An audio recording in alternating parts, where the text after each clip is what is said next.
Most people trying to lose belly fat do the same thing. They walk. Every day, longer routes, extra steps, morning walks, evening walks. And something frustrating happens. The face gets slimmer, the arms feel lighter, the legs tone up. But the belly stays, exactly where it was, unchanged, unmoved. And that is not a willpower problem. That is not a laziness problem. That is a signal problem. Here is what almost nobody tells you about belly fat. Belly fat is not stubborn because you are not trying hard enough. Belly fat is not stubborn because of calories. Belly fat is stubborn because of signals. Your body stores fat in layers, and the fat around your abdomen, the deep visceral fat sitting around your organs, responds to a completely different set of signals than the fat on your arms or your legs. It responds to hormonal signals, cortisol signals, insulin signals, nervous system signals. And here's the critical part. Walking does not send those signals, not powerfully enough, not specifically enough. Walking is movement, but the belly fat around your midsection requires metabolic communication. It needs your body to receive a specific message, a message that says, this fat is needed as fuel right now. Walking never quite delivers that message with enough intensity to reach the visceral layer. That is why the belly stays. Not because you are not moving enough, but because you are not sending the right signal. Today, you will learn 5 exercises that send that signal directly. Each one activates a specific metabolic, hormonal, or nervous system response that walking simply cannot produce. Each one tells your body to access the belly fat it has been protecting. By the end of this video, you will never think about belly fat the same way again. And more importantly, you will know exactly what to do about it. Exercise number 1. The dead bug. Most people skip this exercise because it looks too easy. It looks like something a physical therapist gives to someone recovering from injury. It does not look like a fat-burning movement. That is exactly why most people's belly fat stays. Here is what most people do not realize. Your body will not release deep abdominal fat if it does not feel safe. This sounds strange, but it is fundamental biology. The nervous system, your body's master control system, monitors core stability constantly. When your deep core muscles are weak and uncoordinated, your nervous system interprets this as a structural threat, and in response, it holds on to visceral fat as a protective cushion around your organs. It is not being cruel, it is being cautious. But the consequence is that no matter how much you walk, run, or diet, if your deep core is sending instability signals, your body will resist releasing that abdominal fat. The dead bug directly addresses this. Here's how to perform it correctly. Lie flat on your back on a mat. Press your lower back firmly into the floor. This is critical. Raise both arms straight up toward the ceiling. Raise both knees to a 90-degree angle directly above your hips. Now, slowly extend your right arm behind your head while simultaneously extending your left leg out straight. Keep both hovering just above the floor. Hold for 2 seconds. Return slowly to the start position. Switch sides. Left arm extends behind you. Right leg extends forward.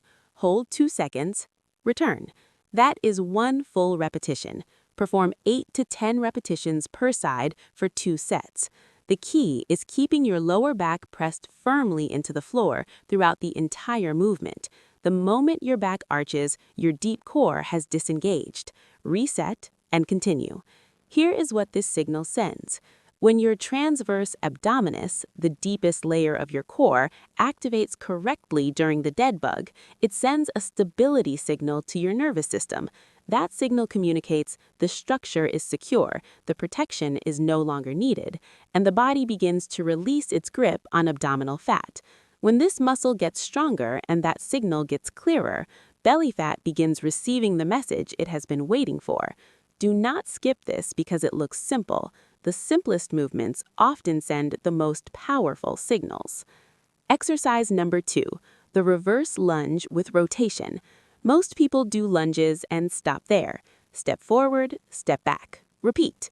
And lunges are good, but they are missing something critical for belly fat specifically. Here is what most people do not realize. Belly fat, particularly the visceral fat around your midsection, is highly sensitive to insulin. When insulin is chronically elevated, this fat is essentially locked. The body cannot access it efficiently as a fuel source while insulin signals are dominant. To release visceral fat, you need to dramatically improve insulin sensitivity, and the most powerful way to improve insulin sensitivity quickly is to activate the largest muscle groups in your body simultaneously while adding rotational demand that forces your core to engage as a stabilizer. That's exactly what the reverse lunge with rotation does. Here is how to perform it correctly. Stand tall with feet hip-width apart. Step your right foot backward into a reverse lunge. Lower your back knee toward the floor, front thigh parallel to the ground. As you lower into the lunge, rotate your upper body toward your front left knee. Arms can be extended forward or hands can be clasped at chest level. Hold the rotation for 1 second. Return to standing. Repeat on the other side. Perform 10 repetitions per side for 2 sets. The rotation is not decorative. It forces your obliques and deep core rotators to fire as stabilizers simultaneously with your legs, creating a full-body metabolic demand that spikes glucose uptake by your muscles. Here's the signal this sends. When your large leg muscles activate under load, they pull glucose out of your bloodstream rapidly, independent of insulin. This creates an insulin sensitivity window that can last for hours after the exercise ends. During that window, your body shifts into a metabolic state that strongly favors fat as fuel, particularly the visceral fat that insulin normally keeps locked away. Walking does not create this window. The intensity is not sufficient. This exercise does. If you have been eating well and exercising, but the belly fat refuses to move, poor insulin sensitivity is likely the hidden reason, and this is the missing signal. Exercise number 3, the hip thrust. Most people associate hip thrusts with glute training, with building a better-looking posterior, with lower body aesthetics. And that's true, but it's only half the story, and the half most people focus on is not the one that burns belly fat. Here is what most people do not realize. Your glutes are the largest muscle group in your body. When they are weak and underactivated, which is they are in the majority of people who sit for long portions of the day, your body compensates. Other muscles take over movement patterns they were not designed for, and your cortisol response increases. This is the connection almost nobody makes. Weak glutes create movement inefficiency. Movement inefficiency creates chronic low-grade physical stress. That physical stress elevates cortisol, your primary stress hormone, and elevated cortisol is the single most powerful driver of visceral belly fat accumulation known to science. Cortisol literally directs your body to store fat in the abdominal region, not because it's random, because visceral fat is metabolically active and can be rapidly converted to energy when the body perceives threat. The problem is that in modern life, cortisol stays elevated without ever triggering the fat release it was designed to cause. The hip thrust addresses this by aggressively activating and strengthening your glutes, reducing movement compensation, reducing the chronic stress signals, and over time, reducing the cortisol environment that keeps belly fat locked in place. Here is how to perform it correctly. Sit on the floor with your upper back resting against a bench or couch, feet flat on the floor, knees bent at approximately 90 degrees. Drive through your heels and thrust your hips upward until your body forms a straight line from shoulders to knees. Squeeze your glutes hard at the top. Hold for 1 to 2 seconds. Lower slowly back down. Perform 12 to 15 repetitions for 2 to 3 sets, and add a resistance band above the knees as you progress. Here is the signal this sends. Strong glute activation sends a movement efficiency signal to your nervous system. It reduces the compensation patterns that drive cortisol elevation. Over consistent weeks, the cortisol environment around your midsection shifts, and the belly fat that cortisol was directing your body to accumulate begins to mobilize. When the glutes get stronger, the belly gets smaller. not because of the calories burned during the exercise, but because of the hormonal signal the exercise sends. Right here, if this is changing how you understand why your belly fat has been staying despite your effort, hit the like button right now and comment below with this one answer. When you do ab exercises, do you actually feel your abs working, or do you mostly feel your hip flexors or lower back? Comment abs or hip flexors. I read every single answer, and it will help me understand exactly what content to create for you next. Exercise number 4, the plank with shoulder tap. Most people hold a regular plank, 30 seconds, 60 seconds. They feel it burning. They assume it's working. It is working, but not as powerfully as it could be. Here is what most people do not realize. A static plank creates core endurance. That's valuable, but it does not create the anti-rotation demand that specifically of the spine, the muscles that sit directly adjacent to where visceral belly fat accumulates. The moment you add the shoulder tab, everything changes. When you lift one hand off the ground in a plank position, your entire body wants to rotate toward the side of the lifted hand. To prevent that rotation, your deep core, specifically your transversus abdominis, your internal obliques, and your quadratus lumborum, fires at maximum intensity. That anti-rotation demand is the signal. Here is how to perform it correctly. Begin in a high plank position, hands directly beneath shoulders, body forming a straight line from head to heels.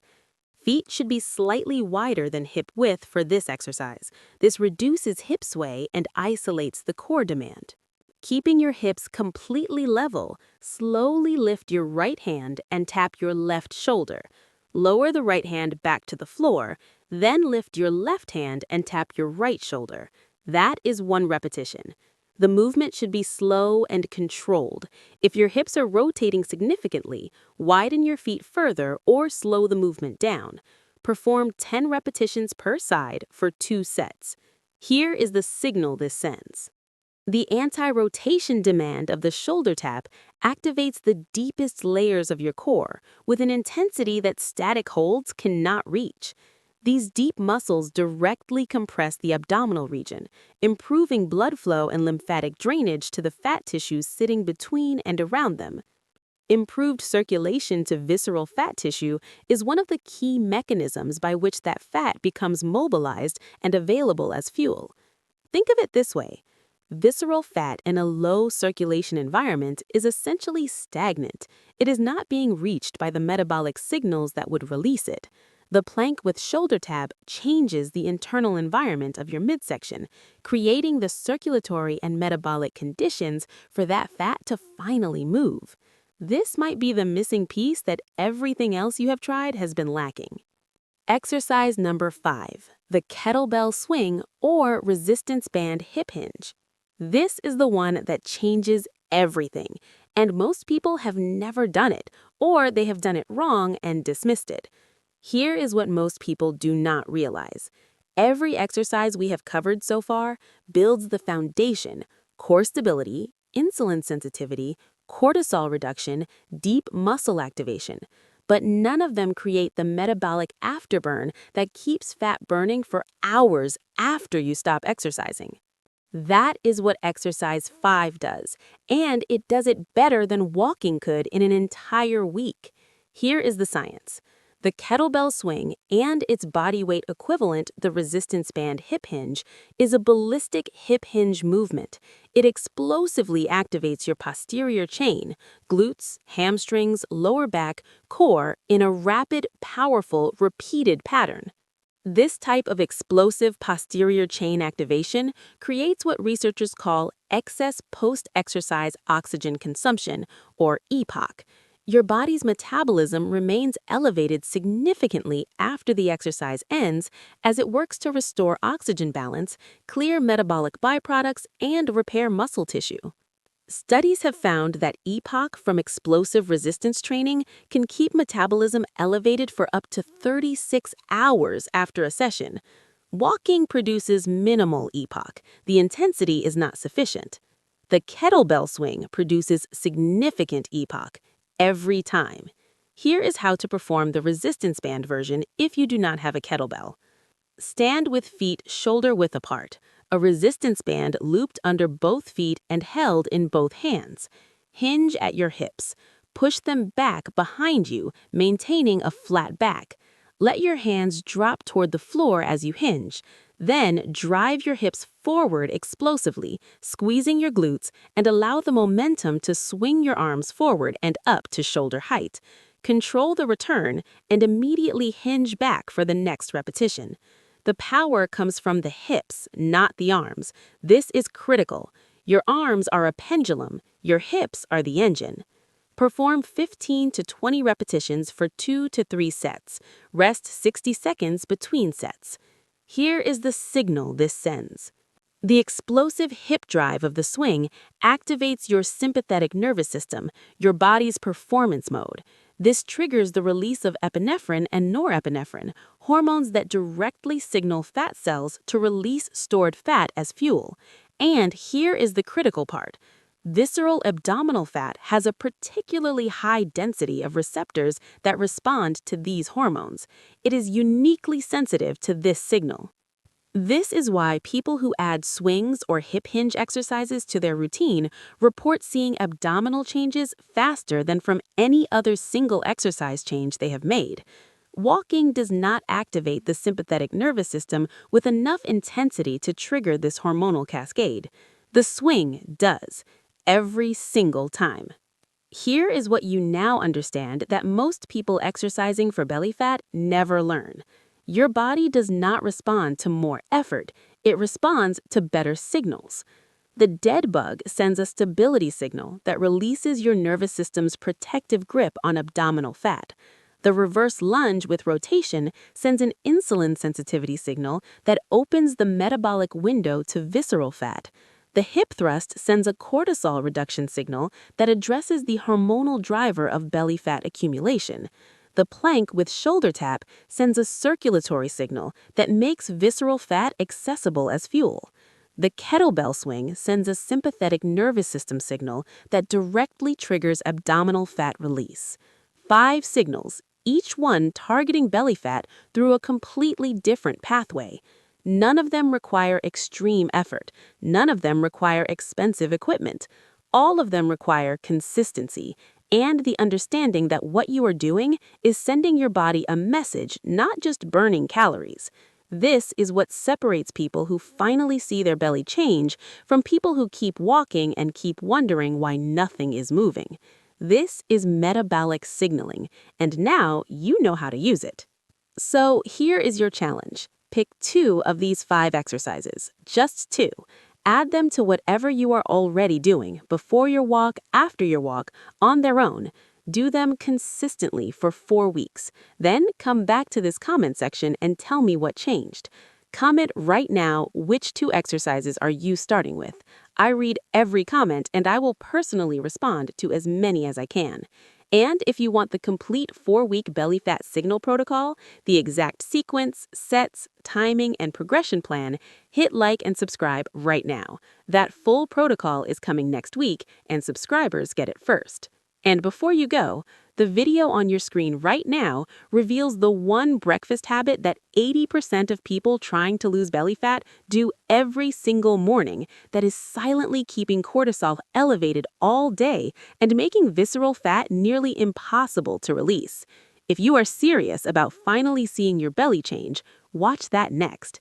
Your body is ready to receive the right signals. Start sending them today.